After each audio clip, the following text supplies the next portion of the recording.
नमस्कार, मैं हूं मोनिका सिंह और आप देख रहे हैं इंडिया डेली 24x7 का खास शो इंडिया रिपोर्ट्स, जहां खबरें सिर्फ दिखाई नहीं जाती बल्कि उनसे जुड़े हर सवाल का जवाब भी तलाशा जाता है।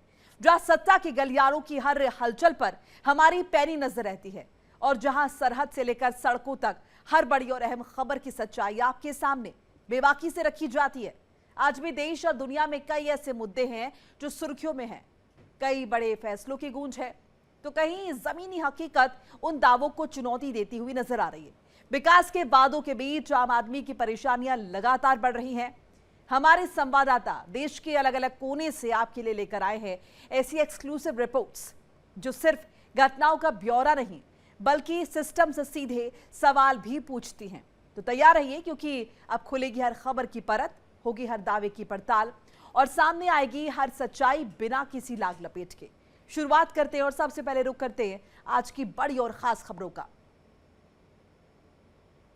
इस समय हम समग्र शिक्षा विभाग के बाहर खड़े हैं। ठीक अपने पीछे देख पा रहे हैं, यहाँ पर जो समग्र शिक्षा डायरेक्टर ऑफ समग्र शिक्षा का बोर्ड लगा हुआ है, जीरो टॉलरेंस टू करप्शन। लेकिन करप्शन किस हद तक है, यहाँ पर भ्रष्टाचार किस हद तक है, वो सामने सामने देखने को मिल रहा है। ये इस डिपार्टमेंट में इस समय जो है रेड चल रही है। अगर आप देखें, काउंटर इंटेलिजेंस विंग जो है जम्मू का, वो यहाँ पर रेड कर रहा है। हाल ही में यहाँ पर एक किताब आई थी, जिस किताब personalities and legends of J&K, जिस किताब को लेकर यहाँ पर जो है कुछ ऐसे वहाँ पर कुछ ऐसे चैप्टर्स थे जिसमें मकबूल भट्ट, सईद शाह गिलानी, शबीर जैसे लोगों का महिमा मंडन किया गया था। और उसके बाद अब यहाँ पर आज सुबह से यहाँ पे CIJ की जो है रेड चल रही है। समग्र शिक्षा विभाग जो है ये केंद्र सरकार द्वारा एक विभाग है जो राज्यों को एक कमेटी बनाने का अधिकार देता है। हर राज्य को, और उस राज्य की कमेटी जो है बुक्स जो है जो पब्लिशर्स होते हैं उनकी बुक्स को स्क्रूटनी करती है। उसके बाद जो है उन बुक्स को जो है अलग अलग स्कूलों में, गवर्नमेंट स्कूलों की लाइब्रेरी तक पहुंचाया जाता है ताकि बच्चों को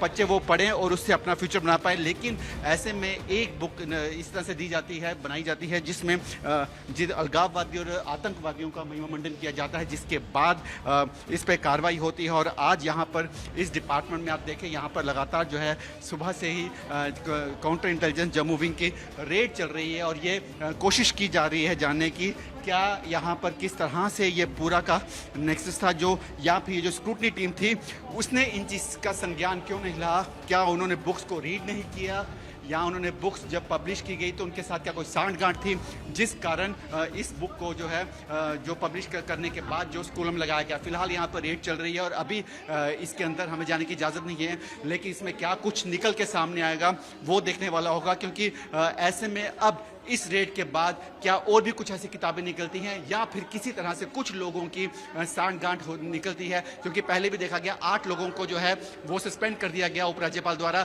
अब इसके बाद यहाँ पर जो फाइल्स और डॉक्यूमेंट्स लगातार खंगाले जा रहे हैं और कोशिश की जा रही है ये जानने के लिए कि किस तरह से ये बुक जो है पब्लिश होने के बाद स्कूलों की लाइब्रेरी तक पहुंची।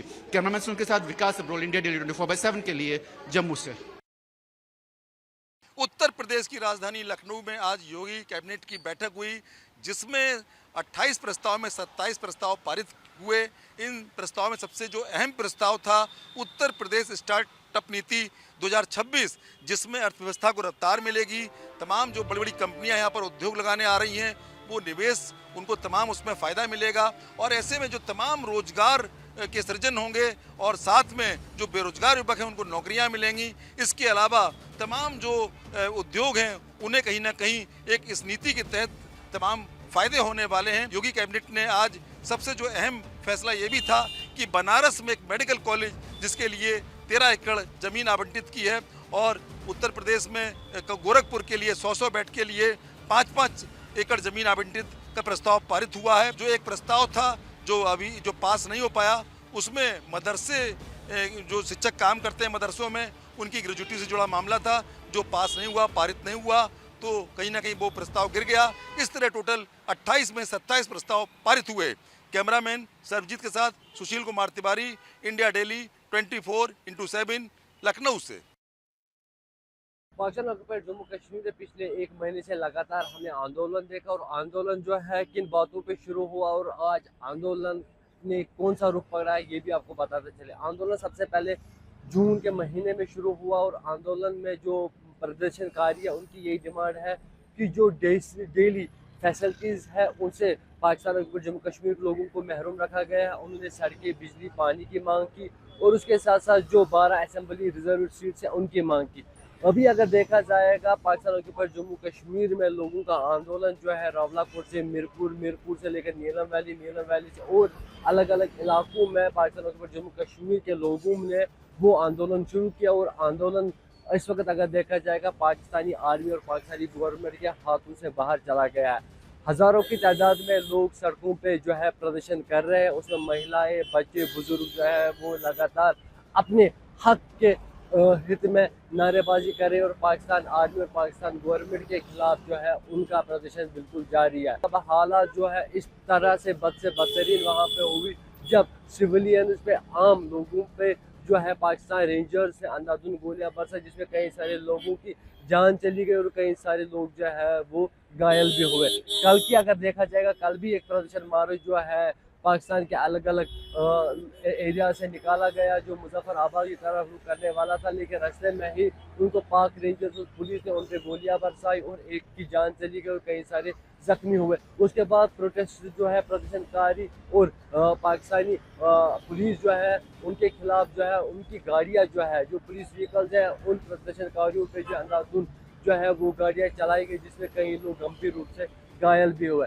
अब ये लीडर्स और लोग जो है अब इस हित में बाहर आए कि अब जो सप्लाई वहाँ पे रोकी गई, चाहे हम फूड की बात करें, मेडिसिन की बात करें, वाटर सप्लाईज की अगर बात करेंगे, तो वो लोग जो है उसकी डिमांड लगातार करते आ रहे हैं। और उसके साथ साथ अगर देखा जाएगा अब पाकिस्तान और जम्मू कश्मीर के लोग जो रहने वाले वहाँ के, उन्होंने रीयूनिफिकेशन की बात की। अगर देखा जाएगा उनका ये भी कहना है कि अगर आने वाले दिनों में हमारी जायज़ मांगे पूरी नहीं की गई, हम जो है एलओसी की तरफ रुख करेंगे और जो सीज फायर जो लाइन खींची गई उसका कोई मायना नहीं रहेगा। आने वाले दिनों में ये हालात जो है कौन सा रुख लेगी, ये देखने वाली बात होगी। इंडिया डेली के लिए नासिर खान, कश्मीर। देश की राजधानी दिल्ली में आकृति नाम की एक नवविवाहिता की संदिग्ध मौत का मामला सामने आया है। परिजनों का आरोप है कि उसके पति ने ही उसकी हत्या की और इस पूरे मामले को आत्महत्या का रूप देने की कोशिश की है और इसी के चलते लगातार जो घरवाले हैं वो आकृति को इंसाफ दिलाने की बात कर रहे हैं। घरवालों की अगर बात की जाए तो घरवालों के मुताबिक आकृति के जो स्कूल में उसकी एक दोस्त पढ़ा करती थी, उसी का भाई था जिसका नाम अरस्तु सिक्का था। स्कूल के दिनों में ही अरस्तु सिक्का जो है वो आकृति से मिला करता था, लेकिन बीच में दोनों की मुलाकातें बंद हो गई, जिसके बाद कई सालों के बाद करीब 2 साल पहले यानी 2023-24 में एक बार फिर आकृति की जो मुलाकात है वो अरस्तु सिक्का से हुई। आकृति जो है वो अरस्तु सिक्का से शादी करे, इसके पीछे की वजह थी कि अरस्तु सिक्का जो था वो नौकरी नहीं करता था और उसके जो कमाने का कोई भी साधन नहीं था, जिसके चलते घरवाले जो थे वो अरस्तु सिक्का से अपनी बेटी जो आकृति की शादी के लगातार खिलाफ थे। लगातार आकृति जो है वो अपने घर वालों से भी बात कर रही थी। घर वालों के मुताबिक आकृति जो है वो लगातार जब भी जो ऑफिस जाती थी ये बताती थी कि वो अब अपने घर जा रही है, तमाम चीज़ों को वो डिस्कस किया करती थी अपने घर वालों से। लेकिन अगर बात की जाए मौत के दिनों की, अगर बात की जाए तो मौत वाले दिन आकृति ने आखिरी बार अपने जो माँ से तब बात की कि वो अपने घर जो है वो जा रही है, साकेत जा रही है, ऐसा उन्होंने जो उस आकृति ने अपनी माँ को बताया। जिसके बाद आकृति का फ़ोन जो है वो स्विच ऑफ हो गया। हालांकि कई बार जब फ़ोन किया गया तब भी आकृति का जो फ़ोन है वो नहीं लगा, जिसके बाद घर वालों को चिंता हुई। जब घर वाले लगातार आकृति के मोबाइल पे कॉल कर रहे थे तो अगले दिन आकृति के जो मोबाइल से एक कॉल आया। घर वालों को ये बताया गया कि वो लोधी कॉलोनी पुलिस स्टेशन से बोल रहे हैं और वो लोधी कॉलोनी पुलिस स्टेशन पहुंचे। जैसे ही घर वाले लोधी कॉलोनी पुलिस स्टेशन पहुंचे तब ये पता चला कि आकृति की मौत हो चुकी है और वो करीब 3 मंजिला एक बिल्डिंग से नीचे गिर के उसकी मौत हो गई है।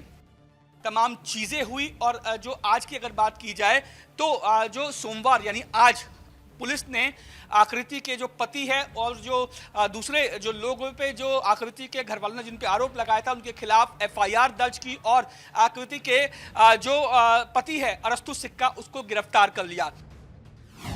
फिलहाल पुलिस का यह कहना है इस पूरे मामले में तफ्तीश चल रही है और तफ्तीश पूरी होने के बाद ही ये साफ हो पाएगा कि ये आत्महत्या है या फिर सोची समझी साजिश। वीडियो जर्नलिस्ट रविंदर के साथ रजनीश शर्मा, इंडिया डेली, दिल्ली। और इसी के साथ वक्त हो चला एक छोटे से ब्रेक का, फौरन हाजिर हो रहे हैं। देखिए इंडिया डेली 24/7 अब आपकी स्मार्ट टीवी पर। इंडिया डेली मौजूद है सभी डिजिटल प्लेटफॉर्म पर लाइव और लगातार। इंडिया डेली 24/7 हर दिन राष्ट्र को समर्पित।